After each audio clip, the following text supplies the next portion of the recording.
IMF نے PTI کی معاشی لیڈرشپ سے رابطہ کیا اور انہوں نے کہا کہ ہم آپ لوگوں سے ملنا چاہتے ہیں اور ہم یہ جو نیا پروگرام دے رہے ہیں اس پہ آپ لوگوں کی رضامندی چاہتے ہیں۔ خان صاحب کے ساتھ جو میٹنگ ہوئی ہے وہ میٹنگ پہلی اور آخری میٹنگ نہیں تھی، اس سے پہلے 2-3 انٹریکشنز، فزیکل نہیں لیکن انٹریکشنز IMF کی ٹیم کے ساتھ ہوئے جس پہ یہ بات چیت ہوئی۔ جس دن جب یہ میٹنگ ہوئی زمان پاک میں، اس دن جو ہے وہاں سے جو ایک IMF کی جو پاکستان کی ریزیڈنٹ چیف ہیں وہ، اور اس کے علاوہ جو ہے جو پاکستان کے پروگرام کا ہیڈ ہے نیتھن پورٹر، اس نے واشنگٹن سے جوائن کیا اور PTI کی معاشی ٹیم نے بھی اس کو ویڈیو لنک سے جوائن کیا۔ اس میٹنگ کی ہوسٹ IMF تھی، IMF نے میٹنگ ہوسٹ کی۔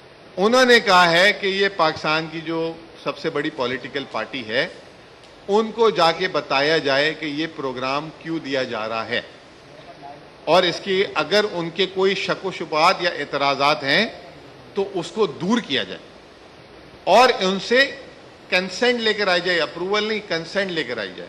PTI نے بولا کہ آپ کے پروگرام کی وجہ سے ملک میں مہنگائی ہوتی ہے، جب ملک میں مہنگائی ہوتی ہے تو عام آدمی سب سے زیادہ سفر کرتا ہے، تو آپ ہمیں بتائیں کہ اس پروگرام سے کوئی عام آدمی کو ریلیف تو نہیں نظر آ رہا؟ آپ بجلی کی قیمت بھی بڑھانے کی بات کریں، گیس کی بھی بات کر رہے ہیں، روپے کی قدر کی بات کریں۔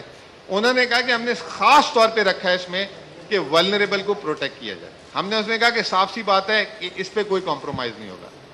دوسری بات ہم نے ان سے کہی، یہ کہی کہ آپ کا جب پروگرام ہوتا ہے ملک میں معاشی جسے کہتے ہیں عدم استحکام ہو جاتا ہے، جب مہنگائی ہوتی ہے، سود بڑھتا ہے، معیشت سکڑنے لگ جاتی ہے، آپ ایسا پروگرام کیوں دیتے ہیں؟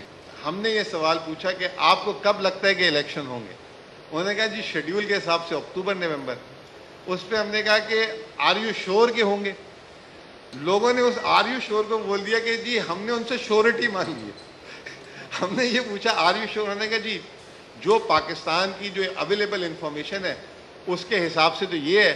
اس پہ جو ہے ہم نے صرف ایک بات یہ بولی کہ اگر ملک میں فری اینڈ فیئر الیکشن ہوئے اور ٹائم پہ ہوئے اور مینڈیٹ ملا تو وہ نیا پروگرام عمل ہو سکے گا۔ اس میں PTI کے چیئرمین نے مثال دی کہ جب وہ حکومت میں تھے تو ان کے 3.5 سال وہ جو ریفارم کرنا چاہتے تھے وہ نہیں کر پاتے تھے۔ اس کی وجہ یہ تھی کہ مخلوط حکومت تھی، کوئی ادھر سے ٹانگ کھینچتا تھا، کوئی ادھر سے ٹانگ کھینچتا تھا۔ تو اگر آگے بھی اس طرح کی حکومتیں آئیں 24 کے بعد پھر کئی پروگرام لینے پڑیں گے۔